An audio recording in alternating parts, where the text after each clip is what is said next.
ನಮಸ್ಕಾರ ಸ್ನೇಹಿತರೆ, ಇಬ್ಬನಿ ನ್ಯೂಸ್ಗೆ ಸ್ವಾಗತ.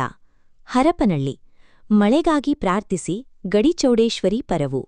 ಹರಪನಹಳ್ಳಿ ತಾಲೂಕಿನ ಕಂಚಿಕೆರೆ ಹೊರವಲಯದಲ್ಲಿರುವ ಗಡಿಚೌಡೇಶ್ವರಿ ದೇವಿಗೆ ಶುಕ್ರವಾರ ಮಳೆ ಬಳೆ ಪ್ರಾರ್ಥಿಸಿ ಪರವು ನಡೆಸಲಾಯಿತು. ಗ್ರಾಮದ ಮುಖಂಡ ಕಲ್ಲಳ್ಳಿ ಹನುಮಂತಪ್ಪ ಮಾತನಾಡಿ, ಮಳೆ ಕೊರತೆಯಿಂದ ಅನಾವೃಷ್ಟಿ ಎದುರಾದಾಗ ಗಡಿಚೌಡೇಶ್ವರಿಗೆ ಪರವು ನಡೆಸುವುದು ಹಿರಿಯರು ಮಾಡಿರುವ ಪರಂಪರೆಯಾಗಿದೆ.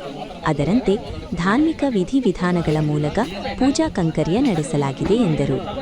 ದೇವಿಯ ಮಹಿಮೆ ದೊಡ್ಡದಿದ್ದು, ಪುರಾತನ ಕಾಲದಲ್ಲಿ ನಾಡಿನಲ್ಲಿ ಬರಗಾಲ ಎದುರಾದಾಗ ದೇವಿಗೆ ಪರವು ಮಾಡಿ ಪೂಜೆ ಸಲ್ಲಿಸುತ್ತಿದ್ದರು.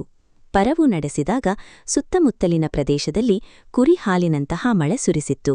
ಅಂದಿನಿಂದ ಬರಗಾಲ ಎದುರಾದಾಗ ಈ ರೀತಿಯ ಆಚರಣೆ ಮಾಡಲಾಗುತ್ತಿದೆ ಎಂದರು. ಹಿರಿಯರು ಕಟ್ಟಿದ ದೇವಸ್ಥಾನ, ಬಾವಿ, ಕೆರೆಕಟ್ಟೆಗಳನ್ನು ಮುಂದಿನ ಪೀಳಿಗೆಗೆ ಉಳಿಸಬೇಕಿದೆ.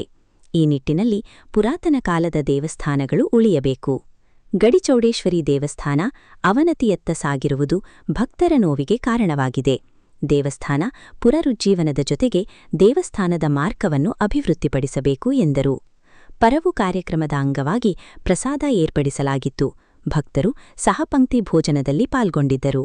ಈ ಸಂದರ್ಭದಲ್ಲಿ ಪುಣಭಘಟ್ಟ ಸಹಕಾರ ಸಂಘ ನಿರ್ದೇಶಕ ಆರ್.ಕೆ. ಮಂಜಪ್ಪ, ಲೋಕೇಶ್, ಪ್ರಭು, ನಾಗಪ್ಪ, ಮಂಜನಾಯ್ಕ, ಧರ್ಮನಾಯ್ಕ, ಕಮಲನಾಯ್ಕ, ಪುಣ್ಯನಾಯ್ಕ, ಲಕ್ಷ್ಮಣನಾಯ್ಕ, ಕಾಂತನಾಯ್ಕ ಸೇರಿದಂತೆ ಇತರರು ಇದ್ದರು.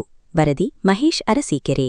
ಇವತ್ತಿಗೆ 8 ದಿವಸದಲ್ಲೇ ಆಕೆ ಬಂದು ಇಲ್ಲೆಲ್ಲ ಬೇಡ್ಕೊಂಡು ಹಣ್ಣುಕಾಯಿ ಮಾಡ್ಕೊಂಡು ಮುಂದಿನ ಶುಕ್ರವಾರ ದಿವಸ ನಿನ್ನ ಪರ್ವ ಆಚರಣೆ ಮಾಡ್ತಾವೆ. ತಾಯಿ, ಲೋಕದಲ್ಲಿ ಕುರಿ ಮತ್ತು ಮ್ಯಾಕಿ ದನಕರಗಳಿಗೆ ಭೂಮಿ ಮೇಲೆ ಸರಿ ನೀರಿಲ್ದಂಗಾಗಿದೆ.